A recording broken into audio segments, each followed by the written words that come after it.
de alguma forma e contribui, né, para nossas vidas, para o nosso ministério.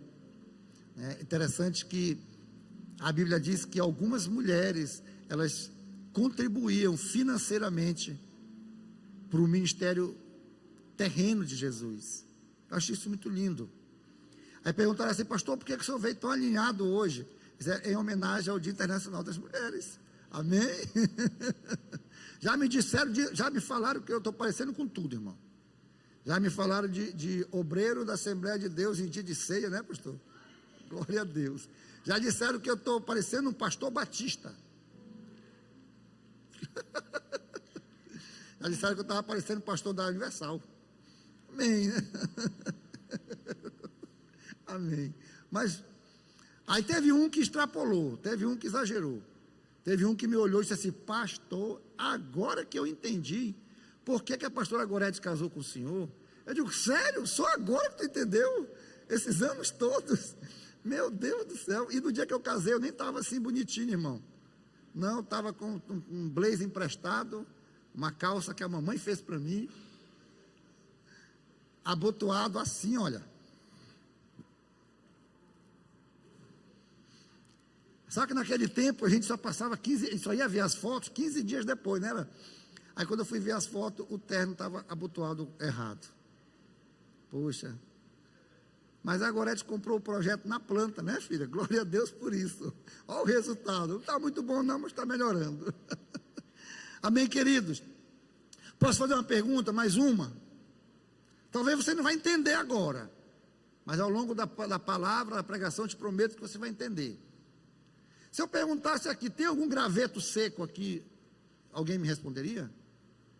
Tem algum graveto seco aqui? Não? Mais tarde eu pergunto de novo. O tema dessa mensagem, queridos, é queimando por Deus. Mas o queimar que eu quero falar nessa manhã, sabe, irmãos, não é bem o exterior, não é bem sinais como houve nos avivamentos aí da história. Não vou falar porque não é a minha área, eu não conheço nem, eu não sei nem dizer o nome dos homens, não é muito a minha área. Mas não é muito isso que eu quero falar. Eu não quero falar muito de um queimar externo. Eu não quero falar muito de evidências externas. Eu quero falar principalmente de evidências internas. Eu quero falar um pouco sobre essa questão de eu e você não nos acomodarmos, de eu e você não sermos meros religiosos ou meros pessoas, homens e mulheres, que se acostumaram com um lugar como esse. Pessoas que muitas das vezes não conseguem nem elaborar uma tese, um raciocínio coerente acerca do que é a sua fé. Se alguém te questionar na tua fé, se alguém questionar por que você é um cristão evangélico, o que você diria? O que você falaria? O que está ardendo? Porque não sei se você sabe, irmãos, mas um dos maiores teólogos que já pisou nessa terra chama-se Paulo de Tarso. E a pregação daquele homem era nada mais, nada menos do que o seu testemunho. Leia Atos. Ele chega diante de uma autoridade e diz: olha, porque eu estava na estrada de Damasco e aconteceu isso. Aí chegava frente de outra autoridade. Qual era o discurso de Paulo? A mesma coisa. Eu estava na estrada de Damasco. Era o testemunho. Por quê? Porque de fato foi o que aconteceu no interior de Paulo, que mudou e transformou a sua vida. O encontro que ele teve com Jesus mudou totalmente. O Ronildo, ministrando a oferta aqui, muito bem por sinal, muito bem ministrada por sinal, ele citou Romanos 12, que a Bíblia diz: deixai-vos ser transformados nas vossas mentes. E muita gente, eu já vi pregador famoso dizer que lá a palavra é metanoia, né, que é mudança de mente, é arrependimento, e não é. A palavra lá não é metanoia, a palavra lá é metamorfos, é mudança de ser. Você é outro bicho, você mudou, você é outro ser. Então, quando eu vejo, muitas das vezes, eu já contei isso aqui algumas vezes, vou contar novamente, tem muita gente nova chegando, glória a Deus por isso. Mas quando eu me converti, duas pessoas em particular, muitas pessoas falaram comigo, mas em particular duas pessoas me procuraram. E uma falou para mim assim, na época eu ainda trabalhava na marcenaria ainda, e uma pessoa falou para mim assim, irmão Arilson, o senhor se converteu? Se foi, irmão, me converti. Tomei ainda engatinhando, mas me converti. E essa pessoa falou para mim assim, olha, o senhor vai prosperar. O senhor vai ter tanto serviço, tanta encomenda, que o senhor vai prosperar. O senhor não vai dar conta de tudo aquilo que Deus vai fazer pelo senhor. Aí eu cheguei em casa e disse, filha, nós vamos enricar. Rapaz, nós vamos ficar ricos. Nem era a intenção, né? A intenção era ser salvo. A intenção era ser curado de depressão. A intenção era ser curado das mazelas da vida. A intenção era ser perdoado e ser salvo. Mas já que vem a riqueza de contrapeso, amém, né? Como é que diz o meme lá? Teu filho está pronto, né? Outro me procurou e falou assim para mim, olha irmão, agora o senhor vai ver muito milagre, o senhor vai ver muito poder, o senhor vai viver vendo prodígio. Eu digo, meu Deus do céu, eu já andava olhando para o céu, pensando que ia cair fogo do céu. Passado-se o tempo, eu não enriqueci, irmão, pelo contrário, eu quebrei. Eu quebrei, apartei. E um belo dia eu encontrei este irmão que falou dos poderes, dos prodígios, dos milagres. E eu achei ele meio cabisbaixo. E eu disse, irmão, como é que o senhor está? Eu estou aqui, né, cheio do fogo ainda. Aí eu falei, e aí irmão, como é que você está? Você está bem? Irmão, estou levando. Que isso, meu irmão? Cadê o poder? Cadê o prodígio? Cadê o milagre? Irmão, sabe como é, né? As lutas, não sei o quê. E o desânimo tomou conta daquele irmão. Ele não desviou, graças a Deus, continua servindo ao Senhor no ministério dele. Não desviou. Mas eu vi uma pessoa muito resfriada. Eu vi uma pessoa muito fria. Eu vi uma pessoa muito desanimada. Cadê aquele fogo? Cadê o fogo que outrora ardia? Cadê o fogo? Então eu não quero falar muito, eu não quero me prender muito sobre isto. Eu quero me prender de algo que acontece aqui dentro, algo que queima aqui dentro. E você vai entender quando eu perguntei se tinha gravetos secos aqui. Abra sua Bíblia em Romanos capítulo 12, versículo 11. Eu quero ler apenas um versículo. Se der para projetar aqui, eu agradeceria. Romanos 12, 11.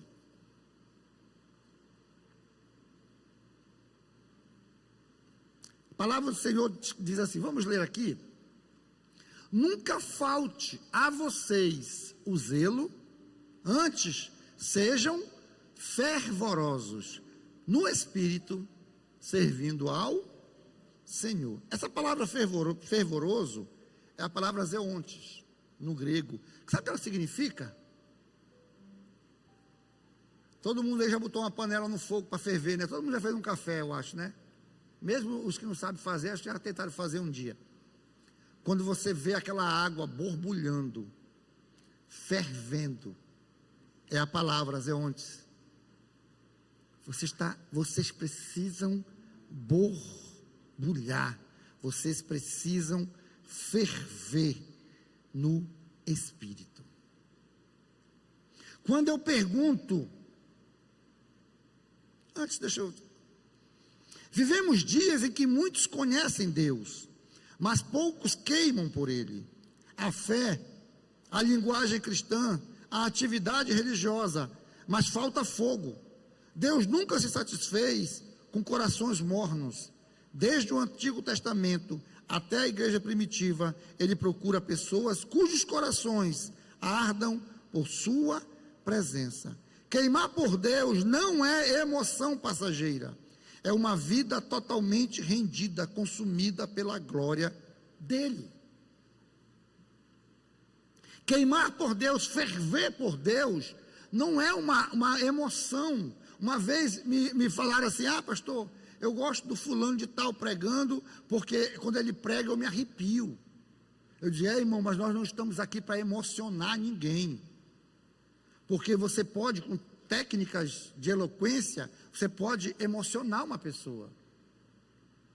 Você pode, aí a linguagem aí da galera de hoje, né, os gatilhos da vida aí.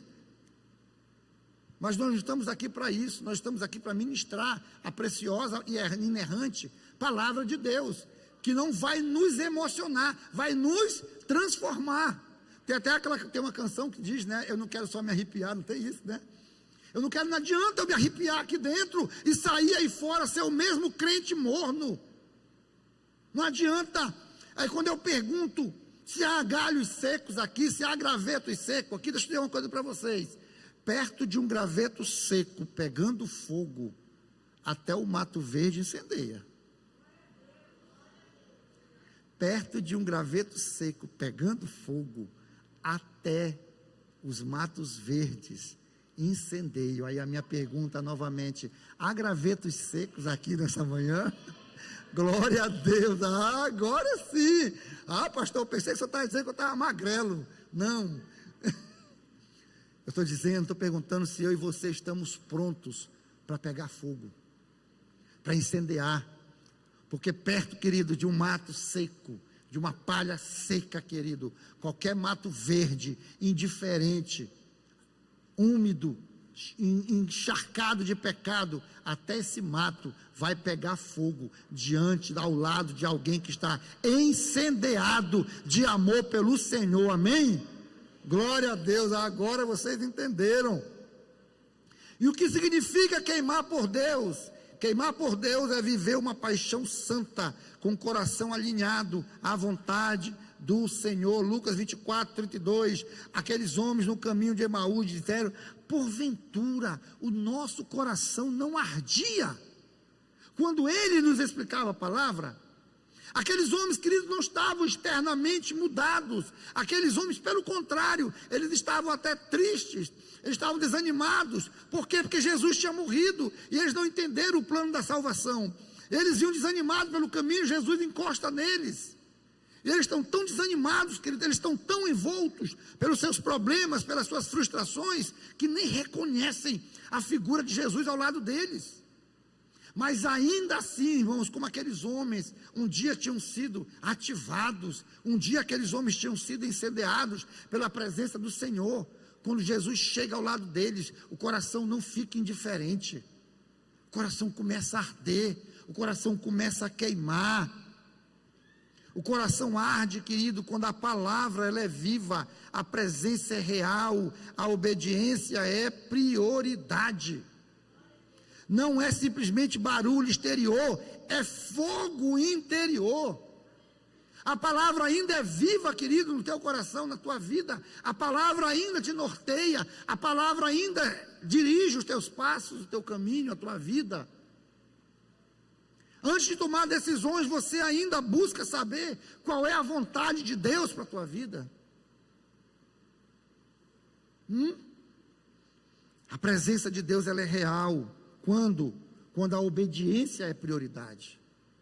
A Bíblia diz que é melhor obedecer do que sacrificar. Tem tanta gente, irmãos, fazendo tanta coisa, mas não está obedecendo. Mas não está obedecendo. A minha pergunta é, querido, lá fora, quando não tem ninguém nos vendo, quem somos nós?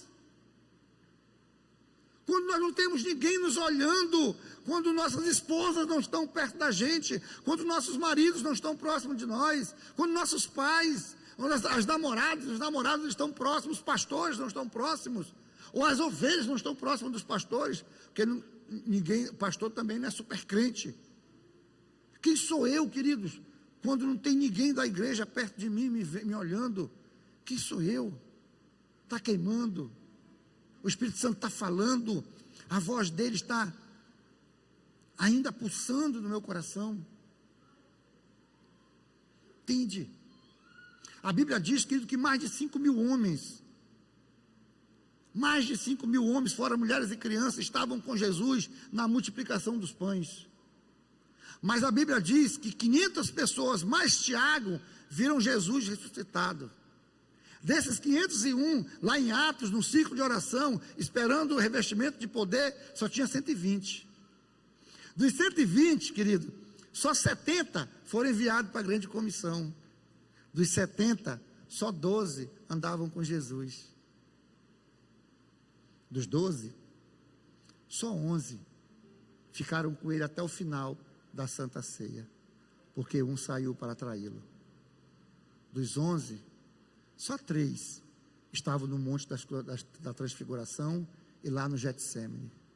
Dos 3, só um estava ao pé da cruz quando nosso Senhor morria. Não é barulho. Não é barulho. Não é externo. É interno. É interno. De toda essa multidão, a Bíblia diz que só João estava ao pé da cruz quando nosso Senhor morria. Cadê aquele povo? Cadê aquele povo? Lembra dos 10 leprosos? O que Jesus pergunta? Não eram 10? Porque só um voltou para agradecer.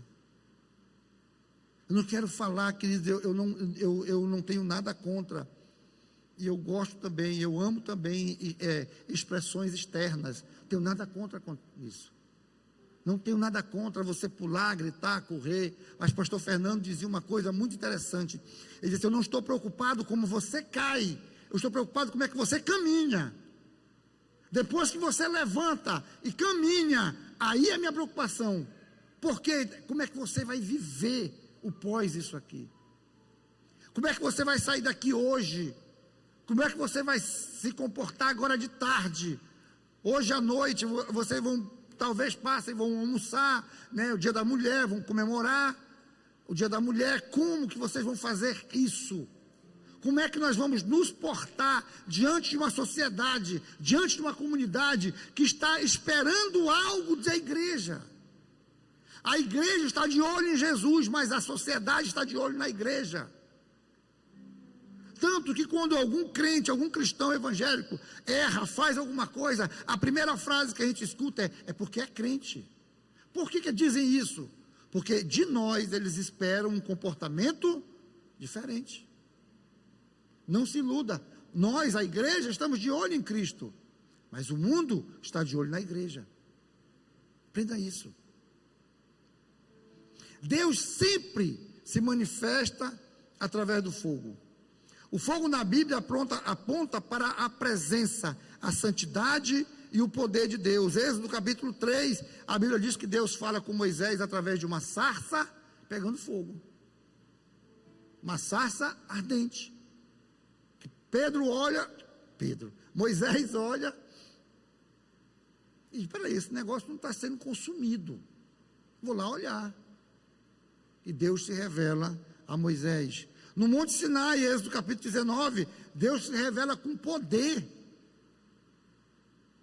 Era tanto poder, querido, era tanto fogo, era tanta manifestação da presença de Deus, que o povo se assustou. O povo temeu e mandou Moisés ir lá. Não, Moisés, vai lá. Ele fala contigo e tu fala com a gente. Sabe, querido, uma das características, eu vou falar sobre apagar este fogo, mas uma das características de quem não quer queimar é terceirizar isso.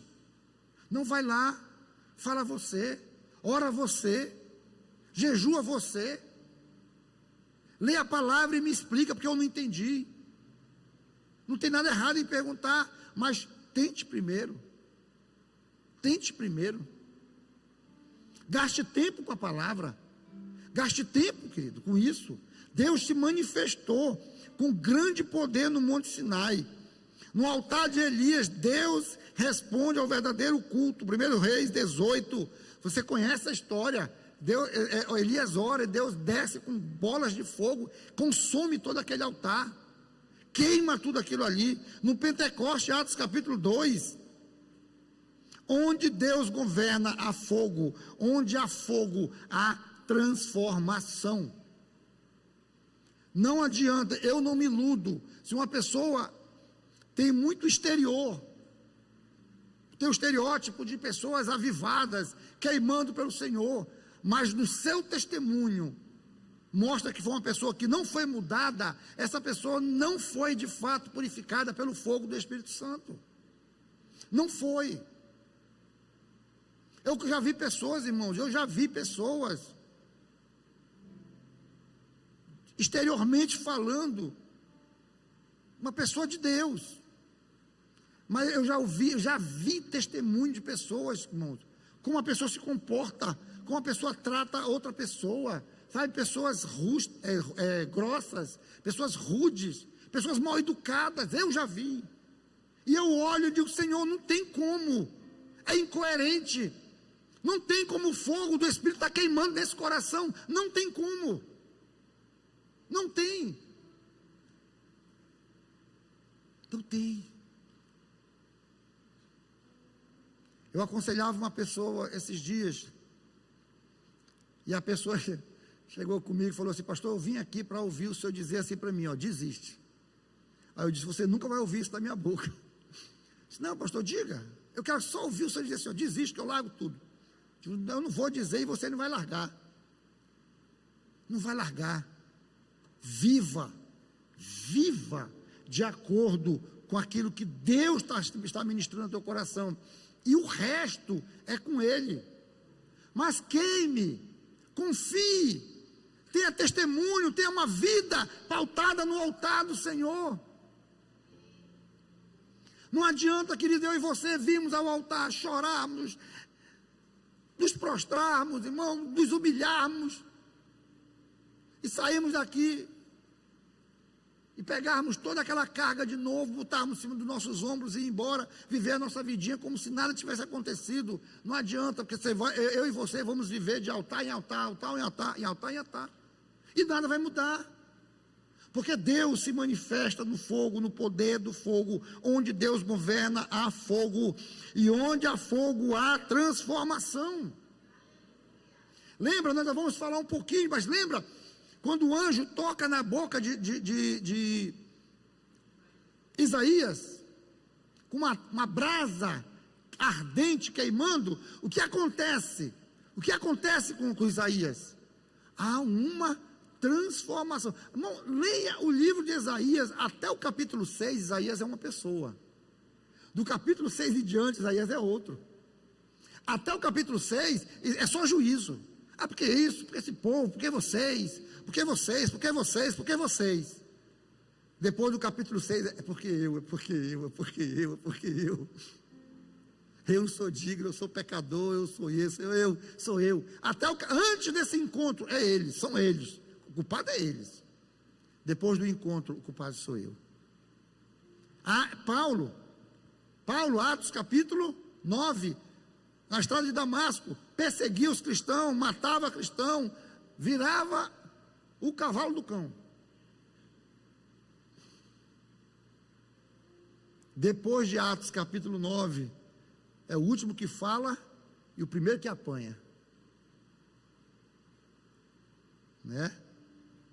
Senhor, nada do que eu sou vale alguma coisa, eu troco tudo por te conhecer. Olha a mudança, irmãos, olha a mudança, queridos. Olha Pedro, querido. Pedro nega Jesus, querido. Uma serviçal, querido, uma serviçal fala para Pedro, e Pedro lá nega Jesus. Depois do Pentecoste, depois do fogo do Espírito sobre Pedro, o que é que Pedro diz? Importa mais obedecer a Deus do que aos homens. Como não falaremos deste nome? Pedro fica feliz por apanhar por causa de Jesus. A mudança, a transformação. Pastor, eu posso apagar esse fogo? Infelizmente pode. Infelizmente pode. 1 Tessalonicenses capítulo 5, versículo 19 diz: não apagueis o Espírito. Sabe quando é que o fogo apaga, irmãos? Quando o pecado é tolerado. Não, eu não vou confrontar o pecado, eu não vou confrontar porque eu não quero gerar problema, eu não quero gerar conflito, eu não quero, está tudo bom, está tudo bem, aqui dentro de casa está tão tranquilo. O pecado, ele não pode ser tolerado, pecado tem que ser confrontado, pecado tem que ser confessado e largado. A Bíblia diz que aquele que confessa e deixa, alcança misericórdia. Nós estamos tolerando o pecado para não haver o confronto, para não haver conflitos. Não, irmãos, precisa colocar o dedo na ferida, para que depois ela venha a ser sarada. Precisamos confrontar. Precisamos. Eu confesso a vocês que eu sou bem ruinzinho para confrontar as pessoas. Eu digo para a Gorete, eu vou falar com fulano. Rapaz, eu vou ser duro com ele. Agora, você é duro. Eu sou meio bobão. Já fui muito duro. Né? Eu, antes de me converter, eu era muito duro. Eu era valente. Dá para imaginar um negócio desse? Um cabo que nem eu era valente. Não, era bruto. Eu, para partir para cima de alguém, era só o cabo olhar e dizer que eu era orelhudo. Ele não estava nem mentindo, pobrezinho. O pecado não pode ser tolerado, irmão. Se você tolerar o pecado, você apaga a chama, o fogo do Espírito Santo. Você deixa de ferver pela presença do Senhor. Sabe quando também? Quando a oração se torna cada vez mais rara. Eu não vou perguntar aqui, mas quantos oraram hoje? Quantos têm o hábito da oração diária? Quantos têm o hábito, irmão, da oração juntos, em família? Ou o seu devocional, o seu a sós, o seu quieto com Deus. Irmãos, não permita que a oração vá ficando escassa, porque no decorrer disso, este fervor vai acabando, este fogo vai apagar, e daqui a pouco você está orando uma vez por mês, ainda está achando muito. Daniel orava 3 vezes ao dia, irmão, e era Daniel. Jesus, a Bíblia diz que ele se recolhia para orar, irmão, e era Jesus. E eu e você? Se a oração se tornar rara, consequentemente, o fogo vai se apagar. A palavra perde a centralidade, a rotina substitui a devoção. Irmãos, eu tenho que tomar muito cuidado, Arilson, eu tenho que vigiar muito nisso aqui. Muito. Eu não desligo meu celular, você que já mandou mensagem para mim sabe. Eu sou bom de telefone. Só me manda mensagem, eu respondo. Quase instantaneamente eu sou bom de telefone. Só que isso muitas das vezes me atrapalha. Sabe? Me atrapalha no meu devocional, muitas das vezes. Me atrapalha nos meus estudos. Teve um dia que eu estava preparando uma palavra para pregar, não me lembro onde era agora. E nesse dia o telefone não parava, irmão, não parava. Problema. Tem que pagar isso. Problemas assim, administrativos da igreja. Trabalho. E aquilo acabou que me roubou o tempo que eu estava estudando, estava preparando uma palavra. E eu tenho que vigiar muito sobre isso. Eu estou estudando, as mensagens estão chegando, eu estou ouvindo, está chegando, aí eu olho. Se for grupo, de boa, os grupos são até silenciados, mas se for privado, eu não consigo olhar, dizer, não, eu não vou abrir, que é para a pessoa ver que eu ainda não vi, né? Depois eu respondo, eu não consigo, porque eu fico preocupado, meu Deus, pode ser um problema, pode ser uma dificuldade, sabe? Pode ser alguma coisa, e eu não consigo. Então isso, muitas das vezes, tira um pouco o nosso tempo. Muito cuidado, às vezes nós estamos tão preocupados em trabalhar para Deus, que esquecemos de nos relacionar com Deus. Nós estamos tão ocupados com a obra, que esquecemos do dono da obra. Muito cuidado, porque isso também é um problema.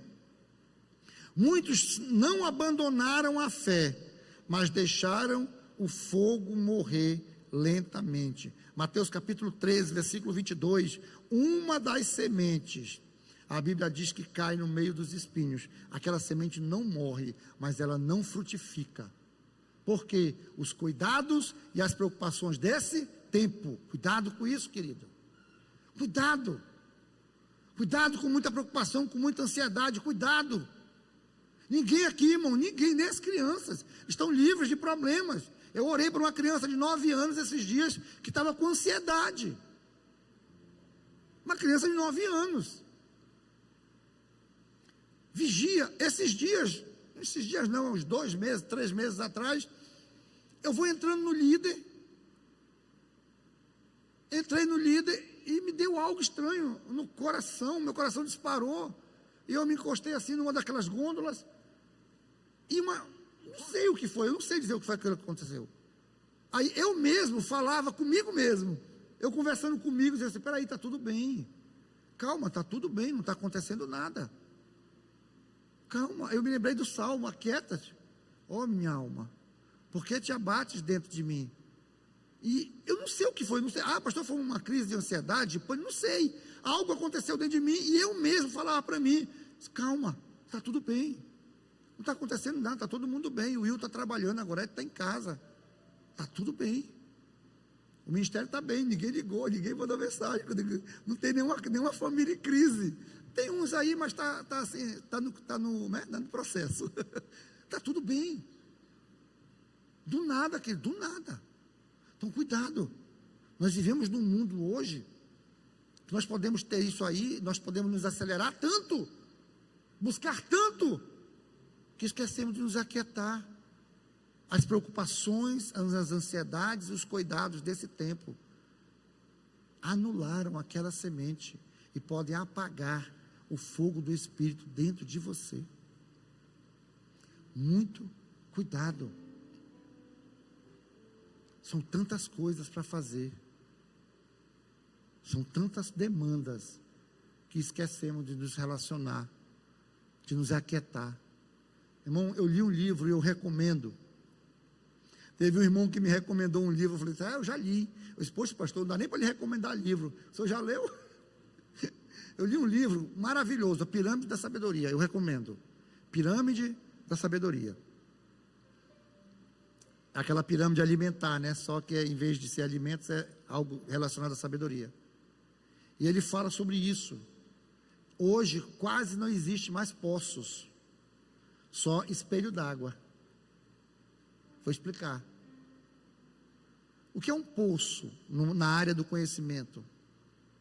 É aquele cara que é tão bom naquilo que ele faz, que ele é um poço. O cara é bom, tem muita profundidade naquilo que ele faz. Ele não conhece de muitas outras coisas, mas ele é bom naquilo que ele faz. Certa vez perguntaram para o baterista dos Beatles, do Ringo Starr, perguntaram para ele assim, o que mais ele tocava além de bateria? Ele falou assim, campainha. O cara era um monstro da bateria, mas ele tocava bateria. É um poço. Eu estou tentando fazer isso na minha vida. Tanto que eu iniciei falando sobre avivamento, eu digo, eu não conheço, eu não sei nem o nome das pessoas responsáveis pelos avivamentos além da história, ao longo da história, né? O Douglas está por aí, o Douglas deve saber. Eu não sei nem o nome dos caras, porque não é a minha área, eu não busco muito isso. Mas se você quer saber quem os patriarcas, essas coisas aí, é comigo, é mais a minha área. O que é um poço? É quem tem profundidade em algo. Você é bom em alguma coisa? Só que nos dias de hoje, quase que nós não temos mais poços. Nós temos o que? Muito espelho d'água. O que é espelho d'água? Espelho d'água é aquele monte de água dessa profundidadezinha. Não tem profundidade. O que é que a internet está fazendo com a gente? Hoje a gente sabe um pouquinho de tudo. Você sabe um pouquinho de tudo, não é profundo em nada, mas sabe um pouquinho de tudo. De tudo. A internet está aí para ensinar tudo, ainda que seja muito rasa, mas está aí para ensinar tudo. E por causa disso, muitas pessoas, queridos, estão tão cheias de informações, e muitas das vezes inúteis, que estão deixando que o fogo do Espírito se apague, porque estão tão cheios de tantas coisas, estão se deixando, não estão se permitindo ser cheios daquilo que é o principal, a presença, o Espírito, o fogo de Deus queimando em teu coração. É muita Marta para pouca Maria. Essa daí só os crentes vão entender, né? É muita Marta, né, pastor Mauro, para pouca Maria. Quer ser bom em algo? Seja. Quer se especializar em algo? Se especialize. Quando eu trabalhava em marcenaria, irmão, eu tentava ser o melhor que eu pudesse. O melhor.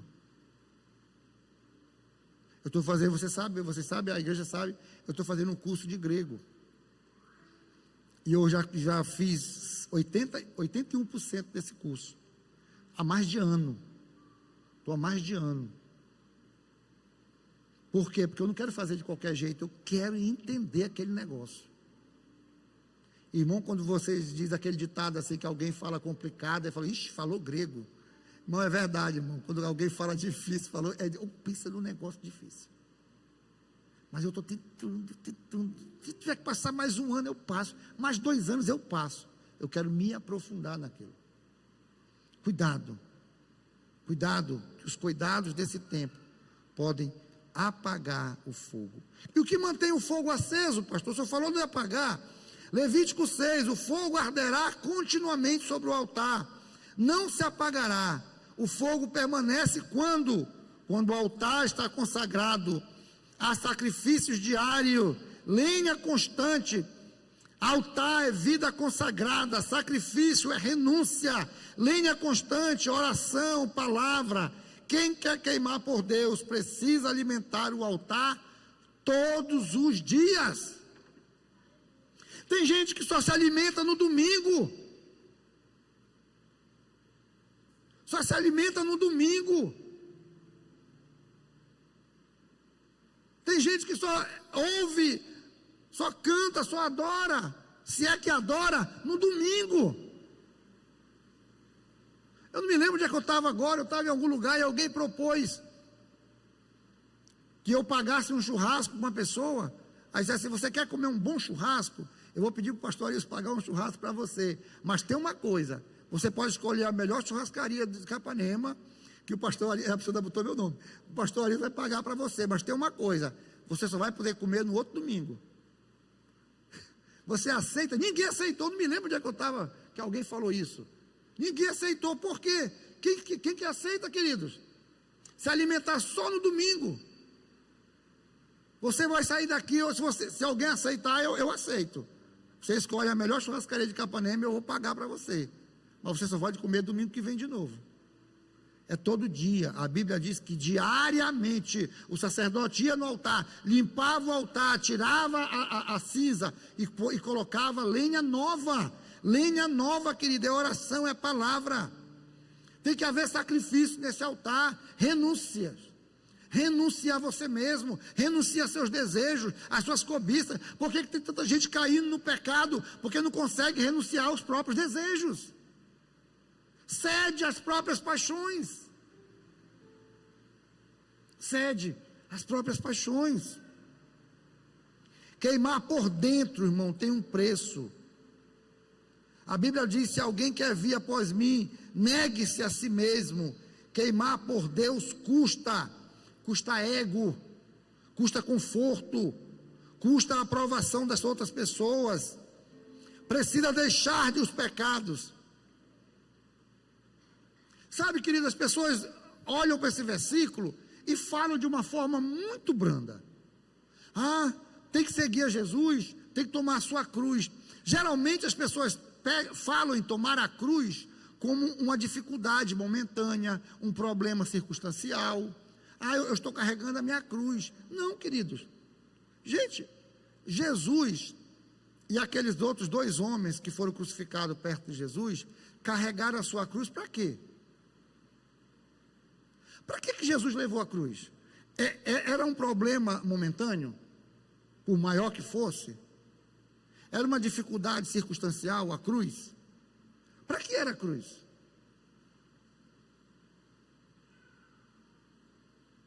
O que Jesus ia fazer naquela cruz? Ia morrer, irmão. Cruz é morte. Tomar a sua cruz diariamente é morte. É morrer para você mesmo. É morrer para o mundo.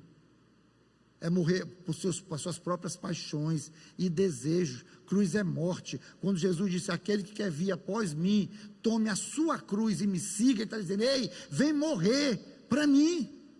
Vem morrer para você mesmo e renascer para mim, melhor dizendo. Cruz é morte, irmãos. Um cristão já morreu para quem? Para o mundo, para o pecado, para as paixões desse tempo. Por que tem tanto crente, querido, caindo? Porque não está carregando a sua cruz.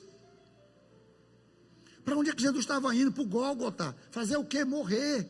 Morrer por quem? Por mim e por você, querido. Jesus já fez isso. Jesus já deu o exemplo. Agora é a nossa vez de segui-lo. Isso é queimar, querido. Isso é queimar.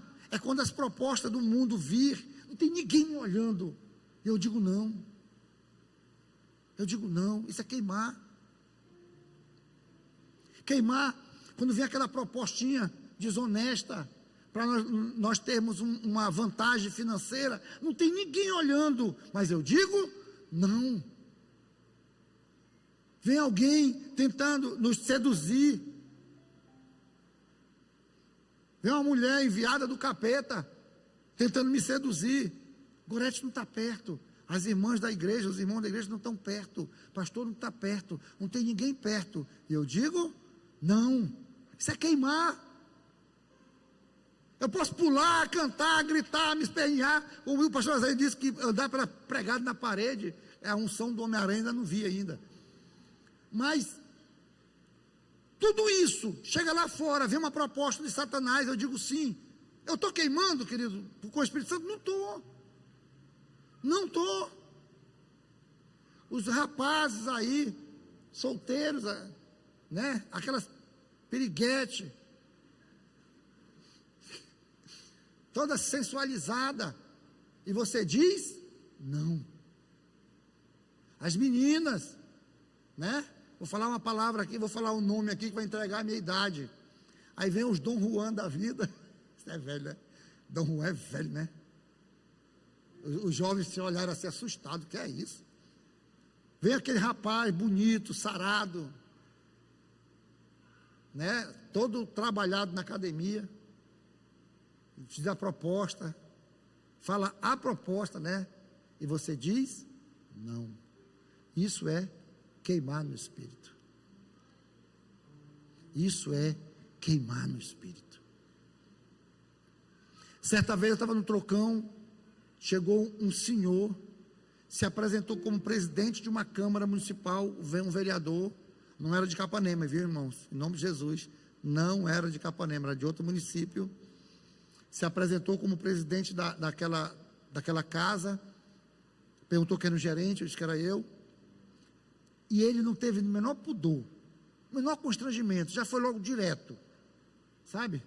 Para quem joga a bola aí com os dois pés, assim, no pé de apoio, de carrinho, no pé de apoio, falou assim: eu tenho uma licitação, um serviço para fazer para a Câmara, e lá eu trabalho assim, 20%.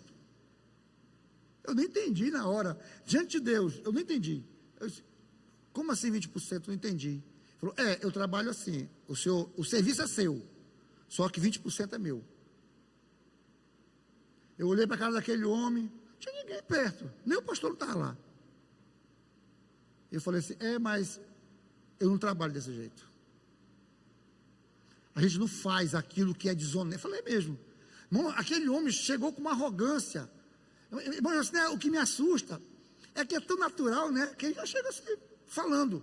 Quando eu disse que a gente não fazia aquilo, ele perdeu o rebolado. Aí ficou meio desconversado. Não sei o que. Eu disse, não, a gente não faz.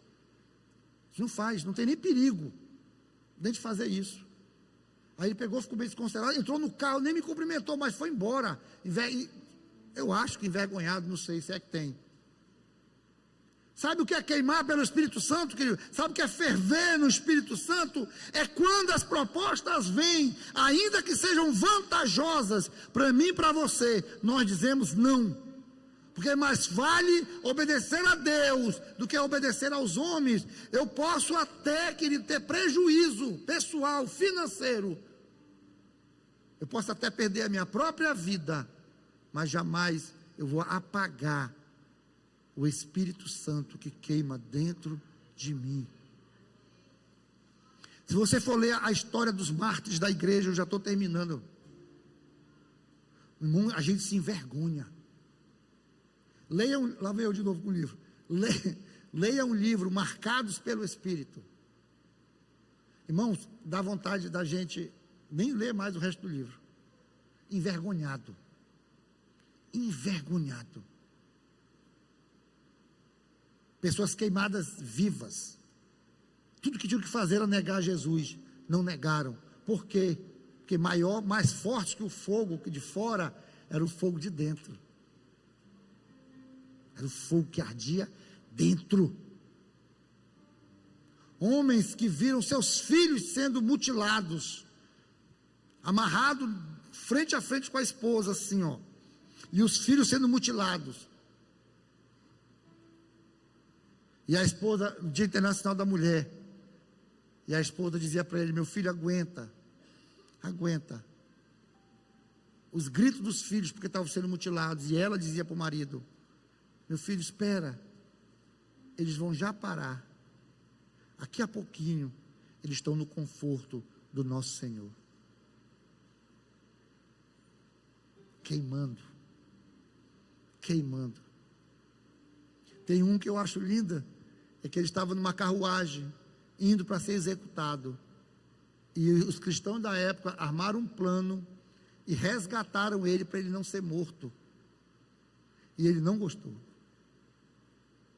Ele ficou chateado com a igreja da época. Eu achei incrível isso. Ele disse: não façam isso, eu vou ficar aqui. Há muito mais prazer em morrer pelo meu Senhor do que fugir e não glorificar o nome dele. Meu Deus. Aí eu concluo. Deus não busca talentos em chamas, mas coração em chamas. Ele ainda derrama fogo do céu, mas só sobre altares preparados. Apocalipse 3, versículos 15 a 16. Quem dera que nós fôssemos frio ou quente. Hoje, a igreja está cheia de muitas pessoas mornas. E o morno, a Bíblia diz que o Senhor vai vomitar. Quem dera que vocês fossem frios ou quentes. Mas porque vocês são mornos, eu estou a ponto de vomitar você. Muita gente não entende esse versículo, mas é muito fácil de explicar. Alguém chegou para mim e falou assim: você tem que ser, ou você é quente ou você é frio. Ou você é quente e está com Deus, ou é frio e é para o inferno. Não, irmão, a Bíblia não está dizendo isso. Porque Jesus está dizendo: olha, quem dera que você fosse frio. Se fosse frio para o inferno, Jesus ia dizer isso? Claro que não. O que Jesus está dizendo é que você precisa ser intenso. Tanto o frio como o calor, eles são intensos. Seja intenso. É aquilo que eu perguntei lá no início: será que há gravetos secos nesse lugar? Se o graveto seco estiver pegando fogo, até o morno vai se esquentar, vai se aquecer. Mas você já ficou do lado de algo muito frio? Você vai ser influenciado. O que Jesus está dizendo é: seja intenso, influencie as pessoas, porque o morno é aquele que não faz nada. Por isso que ele diz: estou a ponto de te vomitar, mas se você for intenso na minha presença, eu serei com você. E é isso, queridos, que eu peço nessa manhã, em nome de Jesus. Deixa ferver, deixa queimar novamente. Sabe, se você não está, nós vamos ceiar, irmão, daqui a pouco. Eu não vou chamar ninguém no altar, não vou. Eu estava até pensando em fazer algo aqui com louvor, mas nem vou. Não vou chamar ninguém no altar. Nós vamos orar e consagrar os elementos, nós vamos pegar os elementos para ceiarmos. Mas nesse momento, antes de ceiar, eu quero que você faça uma oração muito sincera diante de Deus. Antes de você ceiar, que você diga isso a Ele, a Deus: Senhor, que esse suco de uva, quando ele descer, ele desça como larva, ele desça como uma brasa ardente, uma brasa viva, um fogo renovador, que vai aquecer todo o meu interior, profeticamente, simbolicamente, mas profeticamente, que esse suco de uva, quando descer, possa reacender novamente essa chama. E eu quero repetir para ficar bem claro: não é um externar, não é grito, pulo, salto. É um modo de viver transformado. Irmãos, eu fico assustado, envergonhado, quando as pessoas dizem que o Brasil é um país de maioria cristã. Eu fico envergonhado. Eu fico envergonhado. Como é que um país, na sua grande maioria cristão, nós temos os governantes que temos, nós temos as áreas da sociedade que nós temos. Queridos, um país que um caminhão não pode virar, que tem a sua carga saqueada, não pode se gloriar em dizer que é um país cristão. Algum tempo atrás, eu vinha de Tauarizinho, eu passei, e o Williams com os meninos vinham no outro carro mais atrás, e entre a gente caiu a carga de um caminhão. Só o caminhão não virou, só a carga que tombou. E a carga era cimento. E eles me relataram que uma pessoa numa Hilux encostou, jogou saco de cimento dentro e olha. Aí eu pergunto, irmãos, sabe quanto é uma Hilux nova hoje? R$500 mil. Uma pessoa que tem uma Hilux precisa estar roubando 2 sacos de cimento? Gente, qualquer um de nós aqui pode comprar 2 sacos de cimento, não é verdade? Por que uma pessoa que tem um carro de mais ou menos R$500 mil precisa roubar 2 sacos de cimento? É por necessidade? Não é. Não é, irmãos. Ninguém bota isso na minha cabeça. É por cultura. Cultura de corrupção.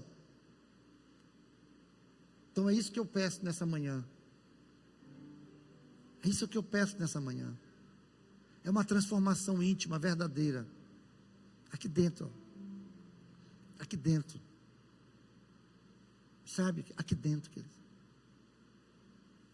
Se eu dou minha palavra para alguém, irmãos, eu me apresso em cumprir, eu faço de tudo para cumprir. Porque foi a palavra de um cristão, a palavra de um homem de Deus. Eu tenho dificuldade de lidar com pessoas que não honram a sua palavra. Eu tenho muita dificuldade. Muita dificuldade. Porque um homem e uma mulher de Deus, quando eles empenham a sua palavra, junto com esta palavra, está indo um nome junto. Não é o seu, não. É o do nosso Senhor. Amém? Que você pode ficar de pé em nome de Jesus. Chamar os diáconos estarem aqui, amém? Quero pedir para o pastor Mauro orar pelos elementos, amém, pastor Mauro?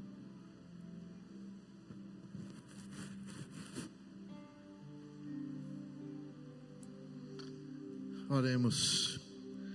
Senhor nosso Deus, Pai eterno e querido, diante do teu altar, onde a chama jamais se apagará, Senhor, nós colocamos o nosso coração, Senhor, depositamos nossas vidas diante de ti, Pai, nosso sacrifício vivo, santo e agradável, Senhor. Pai, em nome de Jesus, vamos participar desse momento tão sublime, Pai, que representa a renovação da nossa aliança para contigo, Pai. E queremos aqui neste momento apresentar os elementos: o pão, o suco de uva, Senhor Deus, que simbolizam o teu sangue e o teu corpo, Pai, que foi moído naquela cruz para nos salvar, para levar sobre si as nossas enfermidades, para nos curar, para nos transformar, Senhor, e para perdoar os nossos pecados. Pai, apresento diante de ti, pedindo que o Senhor venha abençoá-los, consagrá-los, Pai, para que possamos participar desse momento sublime em santidade, para a honra e para a glória do teu nome, Senhor, em nome de Jesus, amém. Amém, queridos. Os diáconos vão servir. Você vai tomar o pão, tomar o cálice, vai voltar para o seu lugar, esperar para que todos ceiemos juntos, amém? Glória a Deus.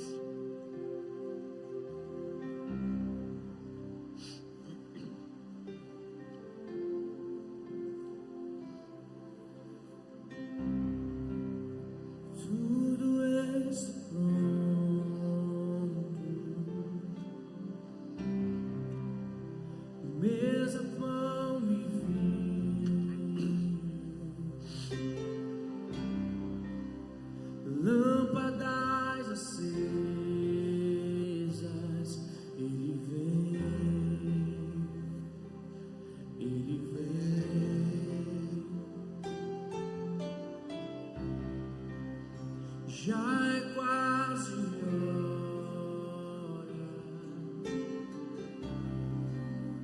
ainda estou queimando.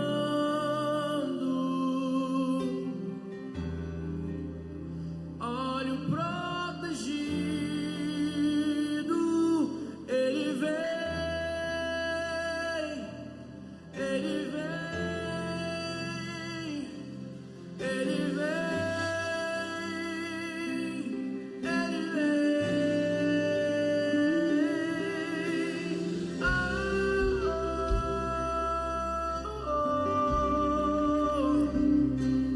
Eu não vejo a hora de te encontrar.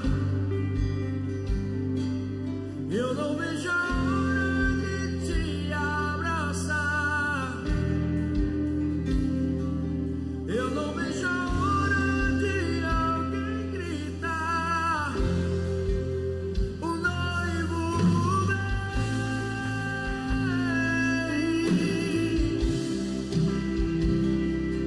Eu não vejo a hora de te encontrar. Eu não vejo a hora de te abraçar. Eu não vejo a hora de alguém gritar: o noivo vem.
minha vida, perdendo tudo por amor e com alegria, dono dos meus dias, é Ele, por Ele que eu estou gastando a minha vida, sim, Jesus, perdendo tudo por amor e com alegria, dono dos meus dias. eu quero me apaixonar Outra vez,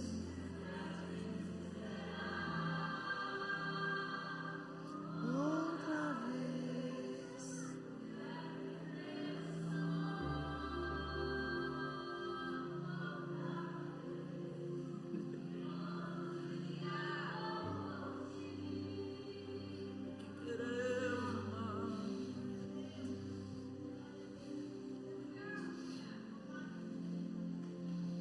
Irmãos, tudo que o Senhor fez por mim e por você foi perfeito. Tudo que o Senhor fez, querido, foi perfeito.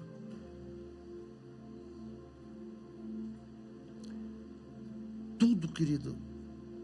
Quando Ele declarou na cruz que estava consumado, aquele ato que Ele fez, aquilo que foi consumado, foi tão perfeito que nos alcança até hoje. Se Jesus não voltar, querido, daqui a 10 anos, 100 anos, é algo tão incrível, querido, é algo tão incrível que a gente não entende. A gente não entende. Eu até estava pesquisando esses dias. Tem uma foto, o nome da foto é um nome esquisito, é foto astrofóbica. Que foto é essa? Eu ainda pensei em colocar aqui, não vou pôr não. É uma foto que ela transmite o movimento, mas a foto é uma foto, ela está parada, mas ela transmite o movimento. No grego tem um tempo verbal, uma conjugação verbal, que no português não tem. Então a gente não entende. Nós brasileiros, nós não conseguimos entender, porque nós não temos essa conjugação verbal que o grego tem. Chama-se auristo. O que é o auristo? É algo que está feito, mas continua sendo feito. É por isso que a foto é uma foto parada, que representa um movimento. Quando Jesus, todo verbo que Ele usou naquela cruz, todos esses tempos verbais que Jesus usou, está no auristo.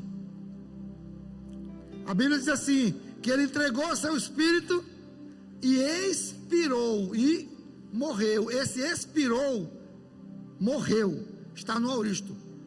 Ele fez perfeito naquele momento, mas continua surtido efeito. Quando Ele diz está consumado, estava consumado naquele momento, mas continua estando disponível.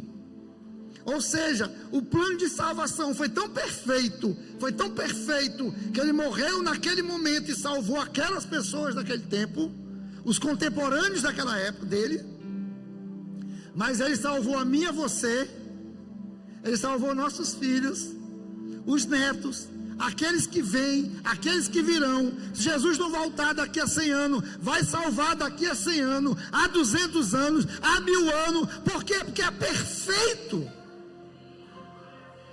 Não entra na nossa cabeça, querido. Eu estudando, e meu Deus, como pode ser isso? Algo que está feito, perfeito naquele momento, mas continua sendo feito, continua agindo, continua acontecendo.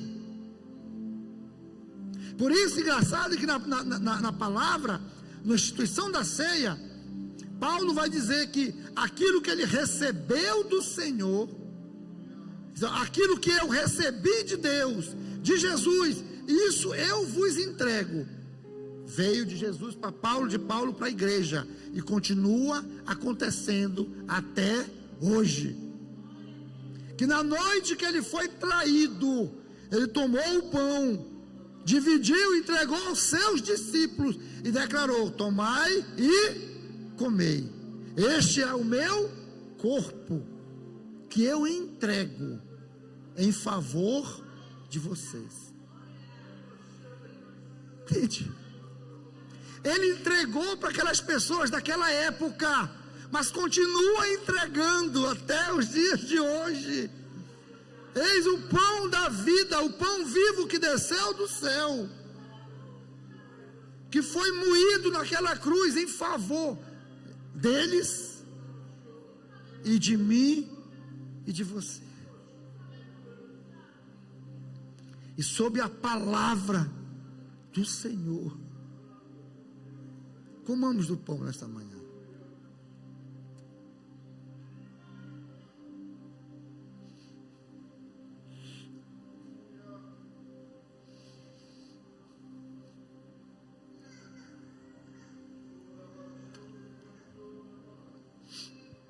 Glória a Deus.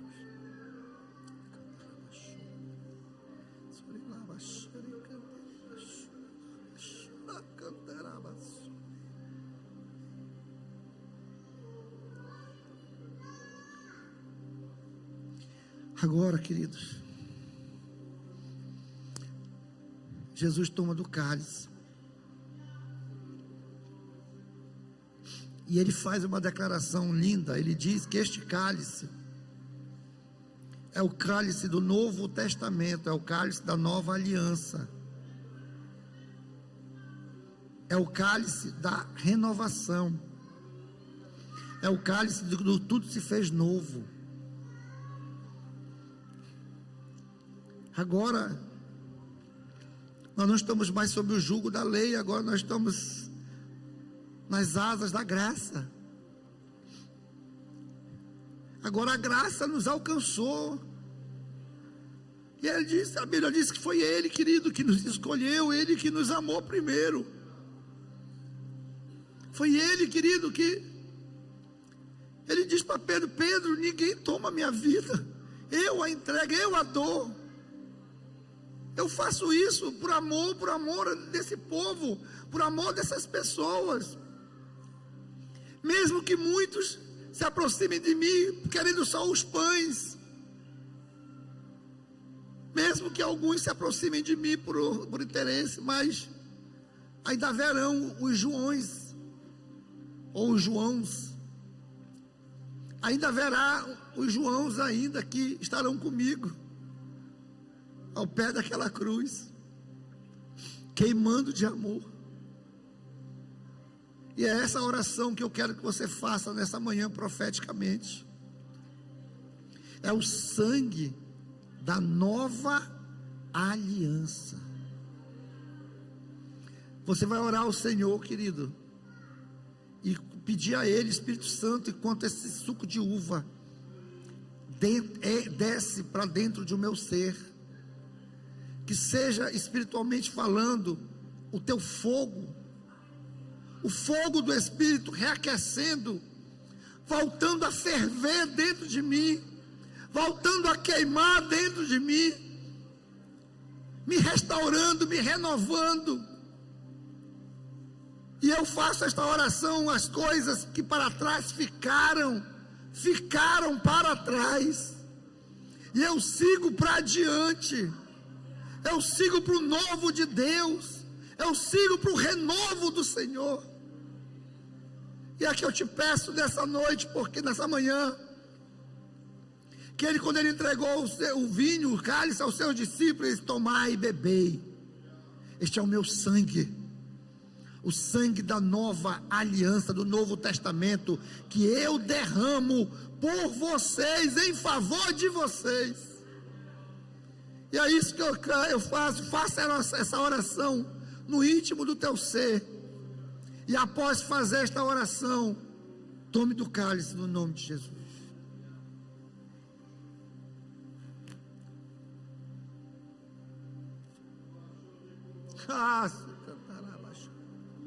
Aleluia, Senhor. Como espero o dia em que verei a face do meu amado. Como espero o dia em que a alegria enfim será completa. Como espero o dia em que verei a face do meu amado. Como espero o dia em que a alegria enfim será completa. Maravilhoso, admirável, tão sublime, glorioso. A tua presença, é o que desejamos, é o que queremos, é o que ansiamos.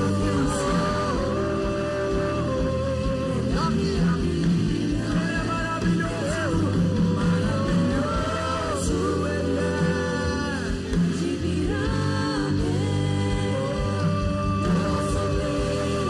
Ele é glorioso.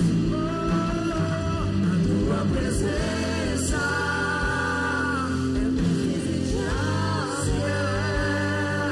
tudo que eu amo. Como uma noiva apaixonada, né, carinho? E como espero o dia em que verei a face do meu amado. E como espero o dia em que a alegria enfim será completa.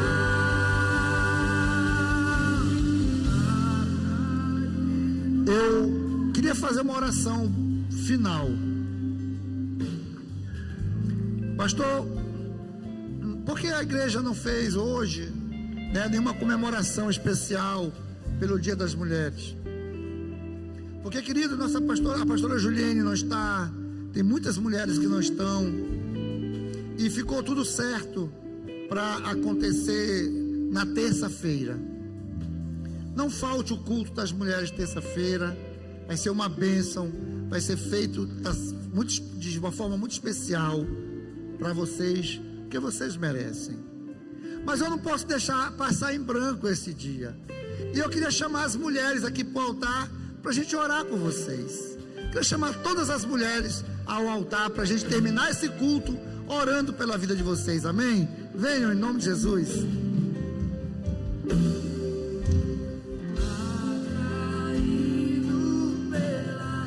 Glória a Deus. Não me deixo sem a tua presença, atraído pela tua presença. Não me cansarei na tua presença. Estamos finalizando mais um culto para a glória de Deus. Se você foi abençoado por aquilo que o Senhor fez entre nós no culto de hoje, envie esse link para quem precisa ouvir essa palavra abençoada. Também não esqueça de curtir, comentar e compartilhar. Até o próximo culto!